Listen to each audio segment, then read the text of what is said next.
কোম্পানীগঞ্জে Chowdhuryhat degree কলেজে নবাগত অধ্যক্ষকে বরণ ও সদ্য বিদায়ী অধ্যক্ষকে সংবর্ধনা অনুষ্ঠান অনুষ্ঠিত হয়েছে।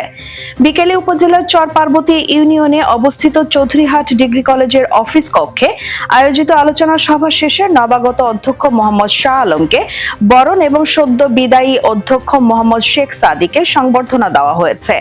কলেজের গভর্নিং বডির সভাপতি অ্যাডভোকেট আজম খানের সভাপতিত্বে অনুষ্ঠানে আরও উপস্থিত ছিলেন ইঞ্জিনিয়ার খালেদ হোসেন, চরপার্বতী ইউনিয়ন বিএনপির সাবেক সভাপতি আইয়ুব নবী বাবুল, আমেরিকা প্রবাসী আবুল বাশার, বিএনপির নেতা আলাউদ্দিন ভূঁইয়া, বিশিষ্ট ব্যবসায়ী নুরুল আমিন জিকু, চরপার্বতী ইউনিয়ন যুবদলের সাবেক সিনিয়র যুগ্ম আহ্বায়ক মামুন পাটোয়ারি, যুবদল নেতা মোশাররফ হোসেন মিলন, বিএনপি নেতা রফিকুল ইসলাম সহ কলেজের শিক্ষক, শিক্ষিকা, কর্মচারী সহ সমাজের গণ্যমান্য ব্যক্তিবর্গ উপস্থিত ছিলেন।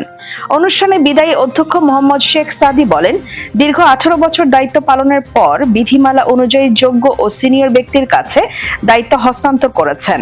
তিনি নবাগত অধ্যক্ষের সফলতা কামনা করে সকলের সহযোগিতা কামনা করেন।